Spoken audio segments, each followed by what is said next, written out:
Trump உலக நாடுகள் மேல கண்ணா பின்னான்னு டாரிஃப் போடுறது அமெரிக்கர்களையும் கடுமையா பாதிக்குதுன்னு அமெரிக்கால முக்கிய பதவிகளில் இருக்கக்கூடியவங்களே ரொம்ப கடுமையா குற்றம் சாட்ட ஆரம்பிச்சிருக்காங்க. அமெரிக்காவில் இருக்கக்கூடிய முக்கியமான ஸ்டேட் நியூயார்க். அந்த ஸ்டேட்டோட கவர்னர் கேத்தி ஹோக்கல் ஒரு வீடியோவை எக்ஸ் தளத்துல வெளியிட்டிருக்காங்க. அதுல ட்ரம்ப் இப்படி எல்லா நாடுகள் மேலேயும் போடுற வரி நம்ம மக்களோட குடும்ப செலவுகளை அதிகப்படுத்துது. இந்த டாரிஃபை என்னன்னு சொல்றது? இது நம்ம மேல போடுற ஒரு விதமான மறைமுக வரி தான்.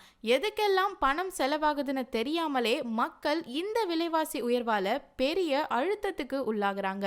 அதுவும் யார் மேல இந்த வரியை போடுறீங்க?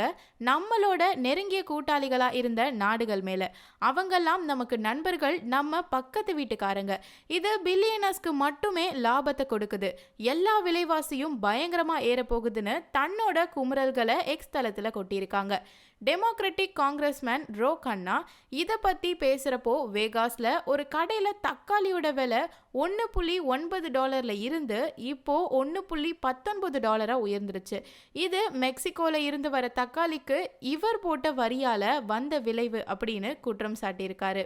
மேலும் சக் ஷூமா செனட் டெமோக்ராட்டிக் லீடர் சொல்லும் பொழுது ட்ரம்போட வரிகள் பொதுமக்களோட வாழ்க்கையை பாதிக்குது. இது பணக்காரர்களை பாதுகாக்கக்கூடிய ஒரு திட்டம். இந்த ஜூலை மாசத்துல இருந்தே வியாபாரம் பெருசா எதுவும் இல்லை. எல்லாம் ஒரு மந்தம் அடைந்த நிலையிலே இருக்கு. வேலை வாய்ப்புகளும் இல்லை. அதே நேரத்தில் கடந்த 3 ஆண்டுகள்ல இல்லாத அளவுக்கு நமக்கு உள்நாட்டு செலவுகள் அதிகமாக இருக்குன்னு சொல்லியிருக்காங்க.